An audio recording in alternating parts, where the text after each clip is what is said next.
야고보서 4장 7절부터 10절까지 말씀 우리 한 절씩 교독하겠습니다. 제가 7절 말씀을 먼저 봉독하겠습니다. 그런즉 너희는 하나님께 복종할지어다. 마귀를 대적하라. 그리하면 너희를 피하리라. 하나님을 가까이 하라. 그리하면 너희를 가까이 하시리라. 죄인들아 손을 깨끗이 하라. 두 마음을 품은 자들아 마음을 성결하게 하라. 슬퍼하며 애통하며 울지어다. 너희 웃음을 애통으로 너희 즐거움을 근심으로 바꿀지어다. 주 앞에서 낮추라. 그리하면 주께서 너희를 높이시리라. 아멘. 제가 제자도의 지침서라고 말할 수 있는 이 산상수훈, 마태복음 5장부터 7장까지죠. 이 산상수훈을 설교하면서 그 첫 부분에 나오는 것이 바로 제자도의 축복, 바로 팔복인데, 그 팔복을 쭉 묵상하는 가운데 그 가운데 두 번째인 애통하는 자는 복이 있나니, 이것을 딱 묵상하는데 이게 진짜 어렵더라고요. 이거 정말 이게 무슨 뜻일까? 이게 어떤 의미일까? 아무리 생각해도 이해가 안 되는 거예요. 아니, 애통하는 것이 어떻게 복이 있는 것이냐 하는 거죠. 여러분 생각해 보세요. 애통하는 것이 어떻게 복이 될 수가 있습니까? 이게 이해가 안 돼가지고 너무 고민스러웠습니다. 근데 사실은 이런 고민은 그 첫 번째부터 시작된 거거든요. 심령이 가난한 자는 복이 있나니, 이것도 사실 어려운 거예요. 가난한 것이 복이 있다. 역시 이해가 안 되는. 그런데 그래도 이것은 첫 번째고, 그러다 보니까 좀 어거지로 그냥 가난한 게 아니라 심령이 가난한 거니까, 그러니까 여기에다가 이제 여러 가지 심오한 어떤 그런 의미를 부여하고, 그러면서 좀 이렇게 분장도 하고 이러면서 첫 번은 그렇게 어떻게 넘겼는데, 그런데 두 번 딱 가니까 이거는 그야말로 빼박이에요.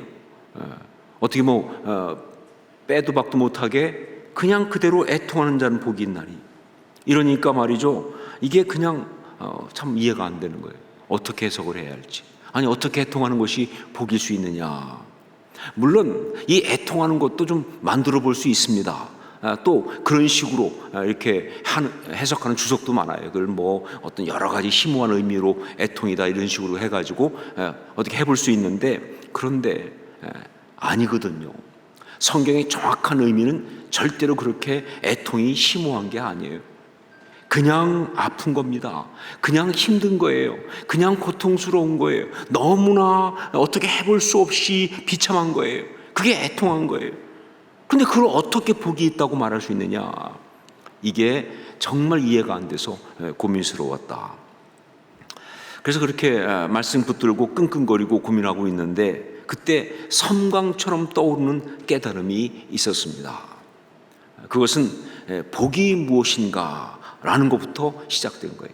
자, 복이 무엇인가? 특히 신앙인에게 복이 무엇인가? 자, 여러분들 신앙인이시니까 알 거예요. 신앙인에게 복이 뭐가 복입니까? 신앙인에게 복은 무엇입니까? 주님의 제자도를 걸어가는 사람들에게 진정한 복이 무엇인가? 이런 생각이 딱 들면서, 이런 질문이 오기 시작하면서 그 답을 깨닫게 되는 순간 말씀 전체의 뜻이 다 환하게 다 열리게 된 것이죠. 자, 그렇습니다. 이 신앙인에게 진정한 복은, 그리스도의 제자에게 진짜 복은요, 건강이나 물질이나 세상 명예나 인간적인 성취 이런 것이 아니라 바로 하나님, 하나님. 정확히 말하면 하나님과의 관계, 그거예요. 우리한테 복은요, 다른 거 말할 필요 없어요. 우리한테 복은 하나님이에요. 하나님과의 관계입니다. 근데 이걸 딱 깨닫는 순간 나머지가 다 풀리는 거예요. 그렇다. 애통하는 것이 왜 복이냐? 왜냐하면 그래서 하나님의 위로를 받을 수가 있으니까. 여기 이 애통이란 말은요, 정확하게 그 의미를 파고 들어가면요, 하나님밖에는 위로할 수 없는 그런 지독한 고통이에요. 그러니까 하나님의 위로를 받을 수 있으니까 그러니까 이게 복이라는 거예요. 비록 그것이 인간적, 세상적으로는 힘들고 고통스러운 경험이지만 바로 신앙의 사람, 바로 그걸 통해서 세상이 줄 수 없는 하나님 아버지의 위로를 받으면서 하나님과 관계가 더 깊어지니까, 그러니까 이것은 바로 복이다 하는 거예요. 이런 관점으로 보니까 팔복이 다 풀리기 시작했어요. 그리고 이 팔복을 다른 각도에서 말한 누가복음의 소위 사복, 사화, 네 가지 복과 네 가지 화, 그것도 다 무슨 말인지 너무나 이해가 잘 되는 거예요. 여러분, 그렇습니다. 우리 신앙생활의 핵심은 바로 하나님과의 관계입니다. 예, 우리 신앙생활의 핵심은 바로 하나님과의 관계예요. 그 어떤 것보다 중요한 것, 이것이 바로 하나님과의 관계예요. 만약에 이거 외에 다른 것이 더 중요한 위치로 올라가 있다면, 하나님과의 관계 외에 다른 것이 더 중요한 자리를 차지하고 있다면요, 그건 뭐 어떤 것이든 그 신앙은 왜곡된 신앙이고, 그건 타락한 것이고, 그건 가짜예요. 자, 우상 숭배. 여러분, 우상 숭배가 이게 정말 잘못된 신앙인 거 알고 계시죠? 자, 그런데 한번 보십시다. 우상 숭배를 말할 때 먼저 생각할 게 뭐냐? 그럼 뭐가 우상이냐 하는 것이죠. 여러분, 우리가 우상 그러는데 무엇이 우상인가? 이 질문에 대해서 여러분 교회 다니면서 설교 시간에 많이 들었던 것 중에서 여러분이 많이 아는 대답이 이거 아닙니까? 하나님보다 더 사랑하는 것이 우상이다. 들어보신 것 같으세요? 예, 뭐가 우상이냐? 예, 하나님보다 더 사랑하는 것이 우상이다. 맞는 말이에요. 예, 맞는 말이에요. 아무리 그게 우리한테 중요하고, 아무리 그것이 정말 우리한테 좋은 것이라 할지라도, 그것이 하나님보다 더 사랑하는 것이 되어서 하나님과의 관계를 상대적으로 격화시키고, 그리고 낮추는 것이라면, 그래서 하나님과 관계를 망가뜨리는 것이라면, 그것을 무너뜨리는 것이라면, 그게 우상이라는 거예요. 바로 그런 것을 붙들고 있는 게 우상숭배다, 그런 얘기입니다. 여러분, 이걸 정말 극단적인 예로 보여주는 기가 막힌 말씀이 바로 성경에 나오는 것이 아브라함의 그 이삭을 번제로 바친 사건, 여호와 이레, 그 사건 아닙니까? 그렇죠? 여러분, 아브라함이 100세에 얻은 아들, 그것도 뭐예요? 하나님의 은혜로 얻은 아들 아닙니까? 하나님의 언약이 이루어지면서 얻은 아들이에요. 그러니까 그 아들은요, 정말 귀한 아들이고, 그 아들을 사랑하는 것은요, 너무나 당연한 거예요. 잘못된 걸 사랑하는 거 아니에요. 이상한 걸 사랑하는 거 아니에요. 하나님이 주신 아들이에요. 하나님의 언약으로 주신 아들이에요. 너무나 귀한 아들이에요. 자, 그런데 하나님은 그런 아브라함한테 그 아들을 번제로 하나님께 바치라고 말씀하셨고, 그리고 하나님은 그 말씀에, 그리고 아브라함은 하나님의 그 말씀에 순종을 한 거예요. 자, 그러면서 이 이야기가 성경에 나오는 가장 귀한 참신앙의 이야기가 된 거예요. 여러분, 그렇습니다. 아무리 소중한 아들이어도요, 그것이 하나님보다 앞설 수는 없는 거예요. 하나님과 관계보다 앞설 수는 없는 거예요. 만약 그렇게 되면 그 아들은 우상이 되는 거예요. 그러면서 그 신앙은 망가지는 거예요. 그래서 하나님은요, 신앙의 테스트, 신앙의 도전을 바로 아브라함에게 하신 거예요. 그걸 가지고. 그리고 너무 감사하게 아브라함은 그 테스트를 아주 멋지게 통과를 한 것입니다. 전 여러분도 이런 테스트가 있을 때 다 멋지게 통과할 수 있기를 주의 이름으로 축원합니다. 신앙인은 그래야 신앙인이에요. 예, 멋지게 통과한 거예요. 자, 또 기복신앙이라는 거 있죠. 기복신앙. 여러분, 그 기복신앙, 우리 신앙에서 정말 예민하고 중요한 도전이 바로 이 기복신앙입니다. 기복신앙이 뭐냐? 세상적인 복을 받기 위하여 신앙생활을 한다. 이게 기복신앙 아닙니까? 그렇죠? 그 신앙생활하는 이유가, 그 신앙생활하는 목적이 세상적인 복을 받기 위해서 하는 것이다. 이게 바로 기복신앙이에요. 그래서 이 기복신앙은요, 그야말로 싸구려 신앙입니다. 그리고 이것은요, 잘못된 신앙이고요. 그리고 이것은 가짜 신앙이에요. 기복신앙은. 자, 그런데 솔직히 이 기복신앙에서 자유로울 수 있는 사람이 여기 어디 있습니까? 솔직히 기복신앙에서 자유로울 수 있는 사람, 우리 중에 누가 있냐 그 말이에요. 아니, 세상적인 복을 받고 싶은 거, 그게 뭐가 잘못된 거예요? 세상적인 복을 받고 싶지 않은 사람 누가 있겠어요? 그리고 그 복을 받고 싶은 게 뭐가 잘못됐냐 그 말이에요. 돈과 건강과 명예와 이런 것들을 원하는 거, 이거 당연한 거 아니냐 그 말이에요. 자기 자신과 또 자기가 사랑하는 가족들과 또 내가 사랑하는 가까운 사람들이 다 잘 되기를 바라는 거 먼저, 이거 당연한 거 아니에요, 그렇죠? 그걸 이기적이다, 뭐 이거 잘못되었다 이렇게 말할 수 있냐 그 말이에요. 그러니까 그런 것들을 위해서, 그런 사람들을 위해서 하나님께 정말 기도하는 거 뭐가 잘못됐냐 그 말이에요. 당연한 거 아니에요? 그렇게 해야 되는 거 아니냐 그 말이에요. 우리 다 그렇게 기도하지 않나요? 예, 그래요. 정말 세상적인 복을 받으려고 그렇게 기도하는 것, 그렇게 신앙생활하는 거 당연한 것입니다.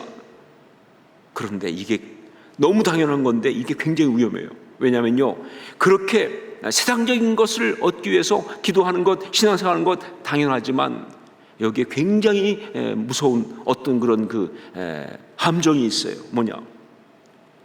그런 상황에서 나도 모르게 바로 그것이 하나님보다 더 앞서기 시작하면,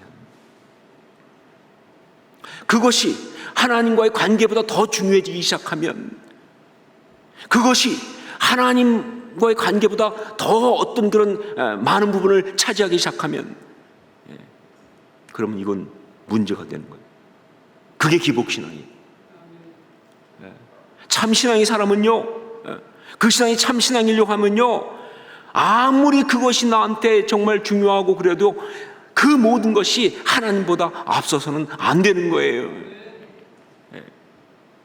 정말 그 세상적인 복이 나도 모르는 순간에 하나님보다 앞서는 순간 내 신앙이 망가진다는 것. 그래서 이 기복신앙은요, 정말 무서운 도전입니다. 사실은요, 지금 우리 모두에게 너무너무 무서운 도전이에요. 나도 모르게 빠질 수 있는 그런 것이다. 영적인 위협이에요. 자, 저는 삶 가운데 정말 안타까운 그 어려움을 겪는 성도들을 신방하면서 만나기도 하고 전화도 하고 그러면서 저는요, 오히려 그 가운데 정말 아름다운 신앙의 승리를 볼 때가 너무 많아요. 진짜 몸이 아프고 혹은 큰 어려움을 겪고 어떤 그런 실패를 맛보고, 그런데 오히려 거기서 정말 아름다운 신앙의 승리를 볼 때가 아주 많습니다. 자, 그런데 그때 보는 그들의 그 아름다운 신앙의 승리는 뭐냐? 다른 게 아니라 하나님과의 관계예요. 하나님과의 관계를 붙드는 것, 바로 그것입니다. 몸이 아파서 물질을 잃어버려서 자녀들이 어떤 실패 때문에 정말 힘들어해서, 그런데 그래서 오히려 하나님을 더 의지하게 되면서, 그래서 정말 하나님 앞에서 교만했던 내 마음 다 내려놓으면서, 그러면서 그동안 베풀어 주신 하나님의 그 은혜, 내가 정말 몰랐던, 붙잡지 못했던 그 은혜를 다시 새삼 감사하면서 바로 거기서 신앙의 승리를 이루는 거예요. 여러분, 다른 거 아닙니다. 바로 하나님과의 관계를 붙드는 것, 그거예요.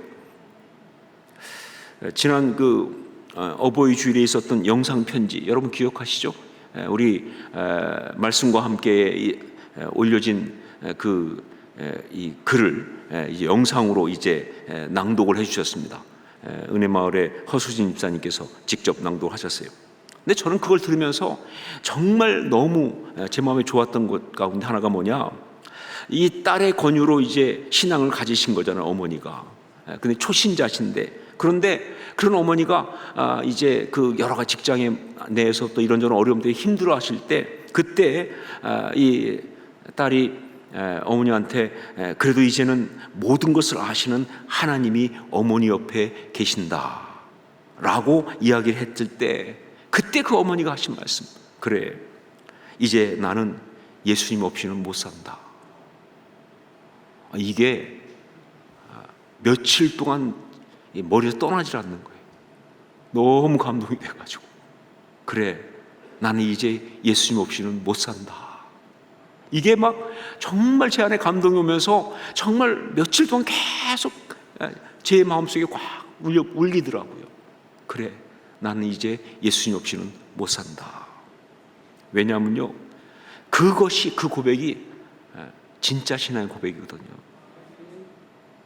예, 삶의 여러 가지 조건들이 힘들지만 그것보다 더 중요한 게 뭐예요? 예수님과의 관계잖아요.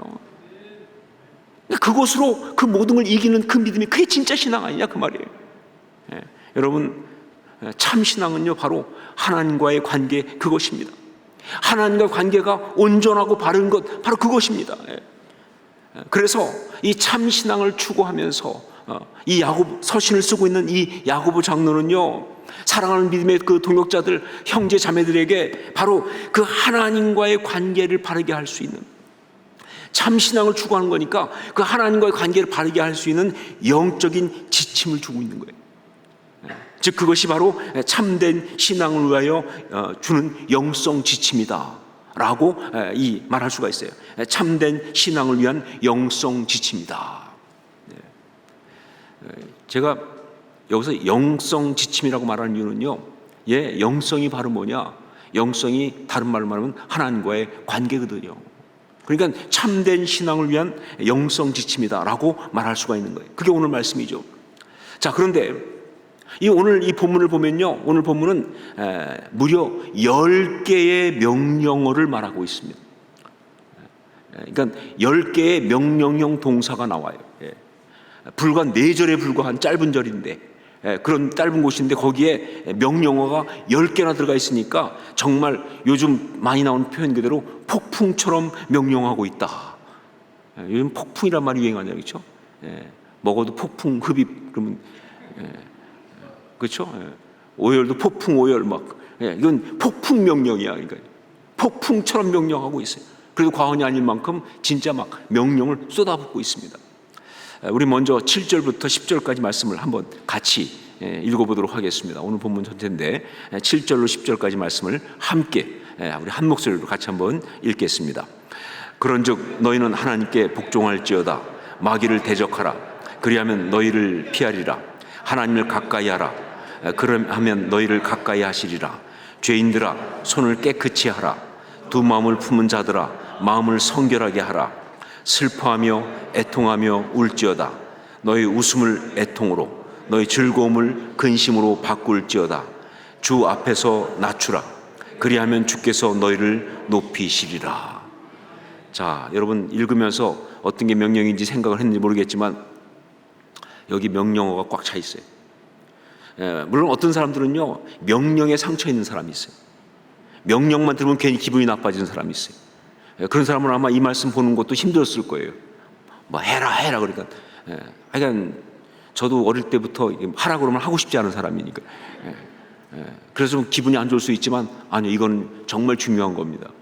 자, 일단 하여간 말씀에 나온 거니까 그 10개의 명령이 뭔지를 한번 정리를 해보겠습니다.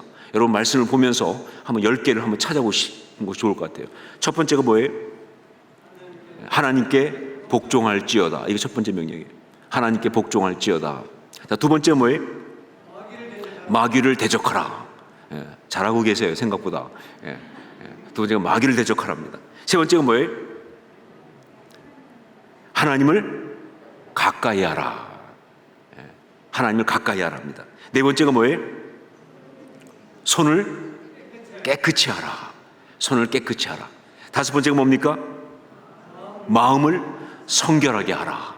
마음을 성결하게 하라. 여섯 번째가 뭐예요?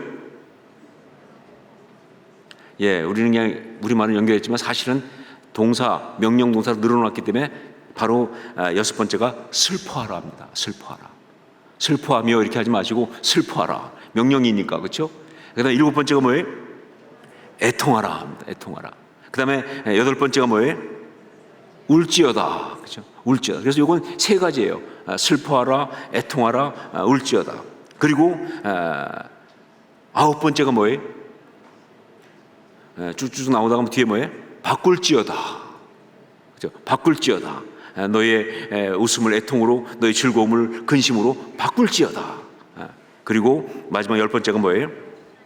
주 앞에서 낮추라 하는 겁니다. 이렇게 10개예요. 그야말로 쏟아내듯이 하나님과 관계를 정말 바르고 온전하게 하기 위한 그 지침들을 갖다가 쏟아내듯이 명령으로 이렇게 해라, 이렇게 해라, 이렇게 해라, 이렇게 해라 막 그냥 이야기하고 있는 거예요. 자, 그런데 이렇게 마구 던지듯이 쏟아내듯이 말하고 있지만 결국 이 말씀을 잘 이렇게 정리해 보면요, 여기에서 하나님과 관계를 정말 온전하고 바르게 하기 위한 아주 중요한 지침은 두 가지예요. 어떻게 하나님과 관계를 바르게 할 수 있느냐, 어떻게 하나님과 관계를 온전히 할 수 있느냐, 정말 중요한 건 두 가지예요. 참 신앙을 위한 영성 지침, 그건 바로 기본적으로 두 가지라는 거예요. 10가지에서 두 가지 되니까 굉장히 좋으시죠, 그렇죠? 10가지 다 하려면 힘들 텐데 두 가지로 정리가 됐잖아요, 그렇죠? 첫 번째가 뭐냐, 바로 하나님의 권위를 존중하라 하는 겁니다. 하나님의 권위를 존중하라. 여러분, 하나님과 관계가 바르기 위해서, 하나님과 바른 관계에 있기 위해서 가장 먼저 그리고 항상 기억하고 붙들어야 될 기본 중에 기본이 바로 뭐냐, 하나님으로 하나님 되게 하라, 이겁니다. 하나님으로 하나님 되게 하라. 그렇습니다. 정말 우리 신앙이 제대로 됐다고 한다면요, 우리에게 언제나 하나님은 하나님이셔야 합니다. 아까 기복신앙 얘기했잖아요. 우상숭배 얘기했잖아요. 그게 다 왜 문제가 되느냐, 하나님이 아니시니까 그런 거죠. 정말 중요한 건 뭐냐, 우리에게 하나님은 언제나 하나님이셔야 돼요. 어떤 경우에도 하나님의 그 권위가 무너지거나 무시되거나 이용되거나 이렇게 되면 안 되는 거예요. 하나님은 하나님이셔야 되는 거예요. 여기 야고 장로가 말이죠, 그래서 이 명령을 쫙 던지면서 첫 마디를 뭘 던졌느냐, 하나님께 복종할지어다 이렇게 시작해요. 그리고 중간도 사실 다 그런 얘기지만 마지막에 이제 뭘 말했습니까? 주 앞에서 뭐예요? 낮추라. 하나님의 권위를 존중하라는 거예요. 하나님으로 하나님 되게 하라는 거예요. 여러분, 참 신앙이 뭡니까? 진짜 믿음 좋은 게 뭐예요? 어떤 게 진짜 믿음이냐? 내 생각으로 이해가 되지 않아도, 내 감정으로 받아들일 수 없어도 그게 하나님의 뜻이라면, 그게 하나님의 말씀이라면 그 말씀에 순종하고 나가는 게 진짜 믿음 아니에요? 이해돼서 믿는 건 믿음이 아니죠. 감정적으로 내가 좋아하는 거 시키는 거 하는 건 순종이 아니죠, 그렇죠? 진짜 믿음이 뭐예요? 이해되지 않지만, 납득되지 않지만, 감정적으로 받아들일 수 없지만, 내가 원하는 거 아니지만 하나님께서 말씀하시니까, 하나님 말씀이니까, 하나님 뜻이니까, 그러니까 정말 그 모든 것을 믿고 순종하는 게 그게 진짜 믿음 아니냐 그 말이에요. 결국 무슨 얘기예요? 그게 참 신앙은 바로 하나님으로 하나님 되게 하는 겁니다. 하나님으로 하나님 되게 하는 거예요. 하나님의 권위를 온전히 존중하는 거, 그게 진짜 신앙이다 그 말입니다. 여러분, 이 베드로가 처음 주님의 부름을 받을 때, 누가복음 5장에 나오는 이야기죠. 그때 주님께서 베드로한테 깊은 데 가서 그물을 내리라 그랬어요. 밤새도록 고기 못 잡고 와가지고 열 팍팍 받고 있는 베드로한테 깊은 데 가서 그물을 내리라. 그때 베드로가 한 말이 뭡니까? 선생님, 우리들이 밤이 새도록 수고하였을 때 잡은 것이 없지만 말씀에 의지하여 내가 그물을 내리이다. 여러분, 이것이 바로 이 시몬, 즉 베드로 속에 있는 어떤 그 신앙의 가능성이에요. 이걸 그대로 보여준 기가 막힌 말씀인 것이죠, 그렇죠? 여러분, 사실 베드로는요, 이 허점 많아요, 그렇죠? 성격도 좀 진짜 좀 폭탄 같은 면도 있고 실수도 많이 하고. 그런데 정말 그가 신앙에 정말 놀라운 사람이 있을 수 있는 그 가능성을 가지고 있다고 한다면 바로 이 부분이에요. 이 고백은 무슨 얘기냐? 하나님으로 하나님 되게 하는 거예요. 내 생각, 내 경험, 내 판단, 내 상황, 모든 것보다 당신이 말씀하시니까. 밤이 새도록 수고했을 때 얻은 것이 없지만, 그래 더 이상 한다는 건 말이 안 되는 줄 알지만, 그러나 당신이 말씀하시니까 내리겠습니다. 이게 신앙의 기가 막힌 이야기죠. 여러분, 그 집안이 다 괜찮은 것 같아요. 이 동생 안드레, 이 요한복음 보면 오병이어 기적 이야기 때 안드레 역할이 나오죠. 예수님께서 이제 어떻게 먹을 걸 주겠느냐 그랬더니 이게 뭐 엄두가 안 나는 거예요. 빌립은 계산을 딱 해가지고 200데나리온어치 떡을 사야 가능한데 그것도 뭐 다 안 될 거라 막 이렇게 막 계산만 하지 도저히 방법이 없는 거예요. 근데 그때 안드레가 여기 한 아이가 있어 보리떡 5개와 물고기 2마리를 가지고 있나이다. 그러나 그것이 이 많은 사람에게 얼마나 되겠사옵나이까 라고 하면서 보리떡 5개 물고기 2마리를 가지고 오는 거예요. 자기도 알아요. 이게 말도 안 된다는 것을. 그렇잖아요. 이렇게 많은 사람인데 보리떡 5개하고 물고기 2마리, 그것도 한 아이가 가져온 그 애 도시락 가지고 와갖고 어떻게 되겠냐 그 말이에요. 그런데 그렇게 안 된다는 걸 알지만 그래도 가지고 나오는 게 믿음이죠. 그래도 가지고 나오는 게 그의 신앙의 기가 막힌 모습이죠. 그렇죠? 왜? 나한테는 안 되지만 그러나 주님이라면 주님에겐 다른 스토리가 될 테니까 뭐 미리 알아서 아는 그런 게 아니에요. 그냥 주님이시니까, 나하고 다르시니까, 나 정도의 한계가 아니시니까 어떻게 하실 수 있을 거라고 믿으니까 일단 내가 그분께 맡겨드리면 그분이 역사하시겠지. 그런 마음으로 가지고 나온 이것이 바로 주님이 주님 되게 한 그런 신앙의 행동이어서 아주 놀라운 이야기죠. 그렇죠? 여러분, 참 신앙은요, 하나님을 하나님 되게 하는 거예요. 하나님의 권위를 존중하는 것입니다. 이거 절대로 잊지 마십시오. 여러분, 하나님은 언제나 내 생각보다, 내 감정보다, 내가 처한 이 상황보다 크신 분이심을 잊지 마세요, 여러분. 하나님은 언제나 내 생각보다, 내 감정보다, 내가 처한 이 상황보다 크십니다. 여기에 실패하지 마세요. 여기에 실패하지 마세요. 그게 바로 진짜 신앙이에요. 하나님은 내 생각보다 크십니다. 하나님은 내 감정보다 크십니다. 하나님 지금 내 상황보다 크십니다. 이 고백이 있어야, 그래야 하나님과 관계가 바르게 그리고 온전히 되는 거예요. 첫 번째 중요한 포인트는 그겁니다. 하나님의 권위를 존중하라. 언제나.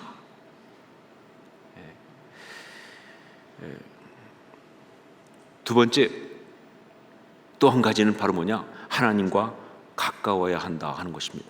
하나님과 가까워야 한다.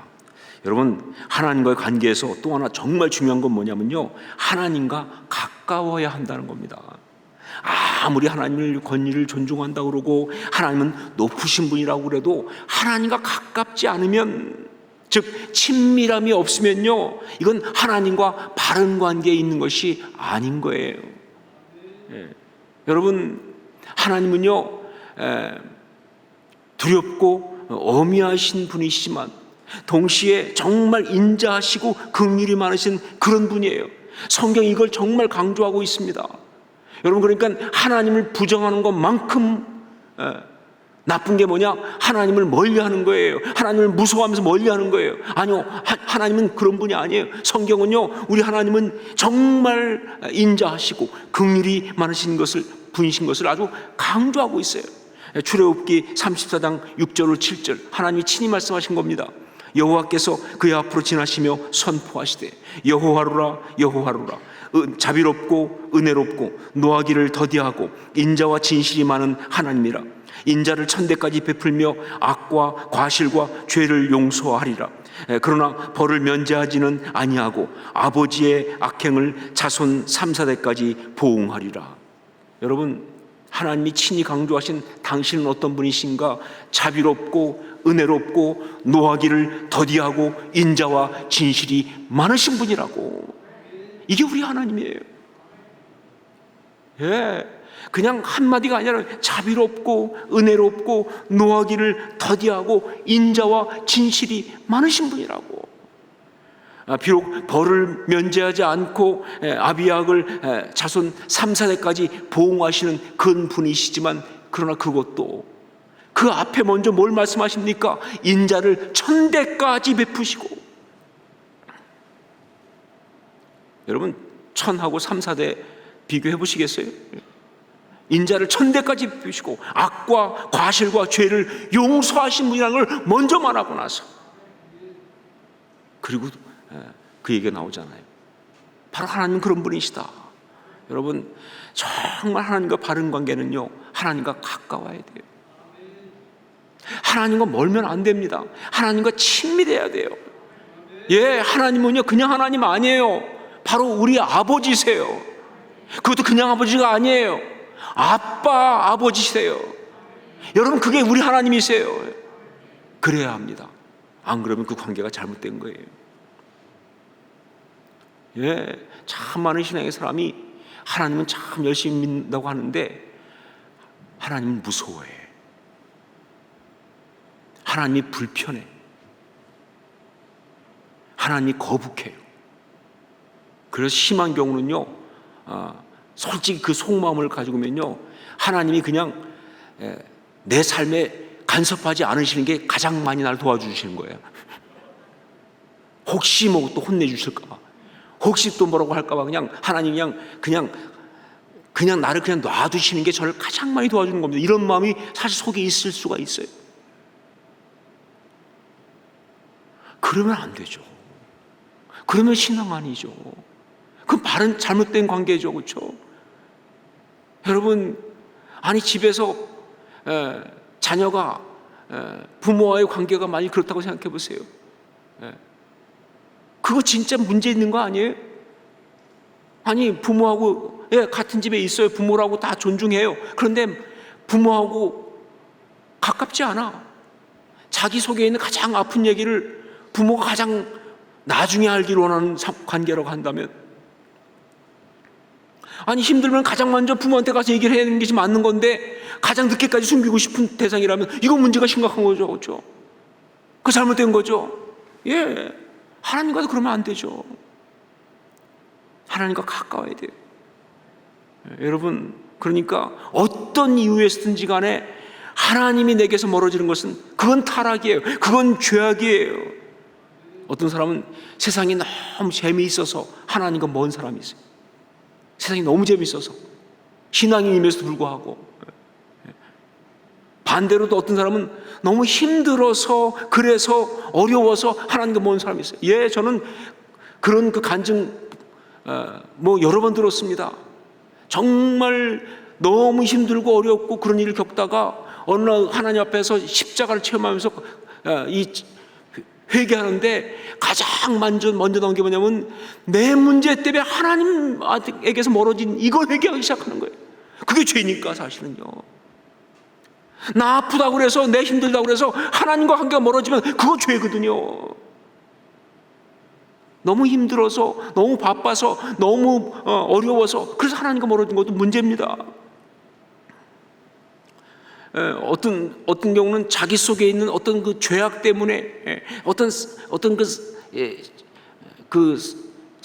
그런 말하지 못하는 어떤 숨겨진 범죄 때문에 자꾸 하나님한테 멀리 가는 거예요. 하나님 앞에 못 나가는 거예요. 하나님 앞에 나갈 수가 없어요. 하나님과 자꾸 멀리 가서 저 구석으로 가서 숨고 싶은 거예요. 그것도 죄입니다. 그런 어떤 경우는요, 자기가 너무 자신만만해서, 그래서 하나님 앞에 나가고 있긴 한데 사실은 하나님이 아니시죠. 내가 더 크죠. 그래서 하나님과 또 먼 경우가 있어요. 그냥 기도할 거리가 없는 거예요. 내가 너무 잘하기 때문에. 하나님이 사실 필요가 없어요. 나는 내가 잘하고 있는데 뭐. 그것도 문제인 거예요. 아니 심각한 문제죠, 그렇죠? 다 죄악입니다. 무엇이 되었든 간에 하나님과 멀어지게 하는 것 다 죄악이에요. 이게 두 번째 포인트예요. 하나님과 가까워야 한다. 하나님과 친밀감. 자, 이 두 가지 포인트 정말 중요합니다. 하나님과 바른 관계가 있기 위해서, 참 신앙이 되기 위해서 하나가 뭐라고 그랬어요? 하나님으로 하나님 되게 하라. 즉 하나님의 권위를 존중하는 것. 또 하나가 뭡니까? 하나님과 가까워야 한다. 하나님과의 친밀감. 이 두 가지를 항상 우리가 점검해야 돼요. 그래야 하나님과 바른 관계가 되는 거예요.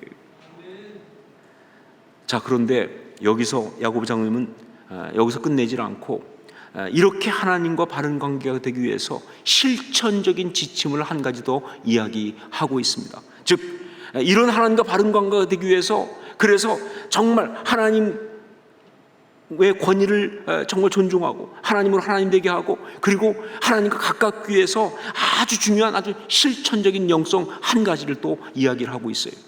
우리 8절 9절 말씀을 함께 읽도록 하겠습니다. 8절 9절 같이 읽습니다. 하나님을 가까이 하라. 그리하면 너희를 가까이 하시리라. 죄인들아 손을 깨끗이 하라. 두 마음을 품은 자들아 마음을 성결하게 하라. 슬퍼하며 애통하며 울지어다. 너희 웃음을 애통으로 너희 즐거움을 근심으로 바꿀지어다. 뭘 말합니까? 뭘 말하고 있나요? 회개를 말하는 겁니다. 예, 회개의 영성, 이걸 말하는 거예요. 참신앙의 사람은 이렇게 하나님의 권위를 존중하고 하나님과 가까운 어떤 그런 바른 신앙 가운데 있는 사람은요, 언제나 회개의 영성을 가지고 있어야 합니다. 자신의 죄성을 바라보고 자신 가운데 있는 악함을 보면서 늘 자복하고 회개하는 그 영성, 이것이 바로 하나님과 온전하고 바른 관계를 맺을 수 있는, 그 관계 속에 있을 수 있는 너무 중요한 신앙의 모습이에요. 여러분, 놀랍게도 말이죠, 교회사를 보면 교회사에 대부흥의 역사들이 있었습니다. 아주사도 그렇고 평양도 그렇고 뭐 그 이전에 뭐 스코틀랜드도 그렇고 뭐 만주도 그렇고, 하여간 교회사에 소위 말하면 성령운동, 대부흥, 그 첫 번 출발이 마가이 다락방에 있었던 역사 아닙니까? 그렇죠? 그런데 그 모든 대부흥 운동은 다 어떤 운동이었냐? 회개 운동이었어요. 여러분, 그때 당시 사람들이 특별히 죄가 많아가지고 막 진짜 그 시대가 많이 망가져가지고 그래서 그때 막 회개 운동이 일어난 거 아니에요. 그래서 그런 거 아니에요. 다 비슷한 시대입니다. 하지만 성령께서 임하시고 그 은혜를 받게 되니까, 그러니까 나오는 게 회개가 나오는 거예요. 자기의 죄성을 바라보는 그 회개 영성을 갖기 시작한 거예요. 이게 바로 바른 신앙의 모습이에요. 여러분, 가끔 보면 어떤 사람 보면요, 막 기도할 때 계속 울고 막 지금 하나님 앞에서 막 예배 드리면서 막 그냥 눈물 흘리고 하는 사람 보면은 가끔 무슨 어떤 사람은 옆에서 보면서 그래요. 저 여자 지은 죄가 많은가 보다. 왜 자꾸 그렇게 우나? 지은 죄 많아서 우는 거 아니에요. 은혜 받아서 우는 것이죠. 은혜 받는 게 회개의 영성이 나오거든요. 예, 여러분, 성령이 역사하시고 하면요, 하나님 앞에서 내가 도저히 그냥 있을 수가 없죠. 호흡한 것 자체가 다 죄인데 너무 죄송해서 어떻게 하면 좋아요? 내가 그 좋으신 하나님의 그 사랑을 받고도 이렇게 살면 안 되지. 우리가 그 귀한 은혜를 받은 사람이 하나님의 그 은혜를 갖다가 그렇게 제대로 누리지 못하고 살면 안 되는 거 아니에요? 회개하고 또 회개하도 해도 끝이 없는 게 그게 신앙입니다. 그 회개의 영성, 이게 바로 진짜 신앙의 모습이에요. 그게 하나님과 바른 관계에 있을 때 나타나는 거예요. 하나님과 바른 관계를 맺기 위해서는 그 영성이 있어야 한다는 거예요. 여러분, 지금 한국 교회가 안타깝다라고 말할 수 있어요. 그런데 저는 이렇게 생각합니다. 지금 한국 교회가 안타깝다고 한다면 그 주된 이유 중에 하나가 뭐냐? 제가 쭉 직접 봐도 그렇고 뭐 언론을 봐도 그렇고 한국 교회 안에 솔직히 정죄의 영성은 충만해요. 뭐 대단합니다. 회개의 영성은 없어요. 말로만 하는 거 말고 진짜 회개 영성은 없어요. 뭐 세상을 향해, 뭐 사람들 향해, 무슨 정죄는 기가 막히게 하는데, 근데 정말 자복하고 회개하는 그 영성은 없어요. 그래서 한국 교회가 지금 안타까운 거예요. 그건 저부터도 그렇습니다. 말씀 준비하면서 저를 보니까 도망갈 수가 없어요. 정죄는 많이 하는데, 그런데 회개는 못해요. 그래서 지금 어쩌면 한국교회 신앙은 참 신앙이 아닐 수 있겠다 하는 것이죠. 여러분, 회개는 뭐냐? 하나님의 그 임재와 그 권위 앞에 무릎을 꿇는 겁니다. 하나님의 그 임재와 그 권위 앞에 무릎을 꿇는 거예요. 그러면서 하나님께 이렇게 말하는 회개입니다. 내가 죄인입니다. 그리고 뭐예요? 내가 틀렸습니다. 내 말이 맞습니다. 거봐요, 하나님 맞죠? 그거 아니고요. 내 말대로 하세요, 하나님. 그거 아니고요. 아유스러워. 내가 틀렸습니다. 내가 잘못했습니다. 내가 죄인입니다. 하나님의 그 권위 앞에 무릎을 꿇는 거예요. 이게 바로 회개예요. 자, 그러면서 회개는 거기 끝이 아니죠. 그러면서 동시에 그렇게 하나님 앞에서 무릎을 꿇고 내가 잘못했습니다, 내가 죄인입니다 하고 나서, 그러니까 하나님, 나는 좀 하나님하고 이렇게 멀리 이렇게 좀 떨어져야겠네요. 그게 아니고, 그러면서 회개는 뭐냐? 그렇게 내가 잘못했다고, 내가 죄인이라고 말하면서, 그러면서 하나님께 더 가까이 가는 거예요. 돌이켜서 하나님께 가는 거예요. 그 회개란 말이 슈브가 뭐예요? 돌이킨다 아니에요. 누구에게로? 하나님께로. 돌이켜가지고 그 하나님의 용서와 사랑에 매 달리는 거예요. 하나님의 그 용서와 사랑의 옷자락을 붙드는 거예요. 그리고 그 품에 안기는 거예요. 두 가지 다 들어갔잖아요. 하나님의 권위를 존중하는 것과, 그리고 뭐예요? 하나님과 가까워지는 것. 그게 바로 회개예요. 그래서 회개는 하나님과의 관계 회복의 역사다 하는 것입니다. 오늘 말씀은 야고보 장로님이 쏟아붓듯이 우리에게 말씀하신 참된 신앙을 위한 영성 지침입니다. 참된 신앙을 위한 영성 지침. 여러분, 하나님과 관계 정말 바르고 온전하게 할 수 있기를 주의 이름으로 축원합니다. 그러기 위해서 주신 말씀처럼 하나님으로 하나님 되게 하세요. 혹시 그렇지 못한가에 대해서 정말 살펴야 합니다. 그리고 하나님과 가까우셔야 합니다. 바로 그것 때문에 늘 회개하는, 늘 하나님 앞에 자복하는 그런 여러분과 제가 될 수 있기를 주의 이름으로 축원합니다.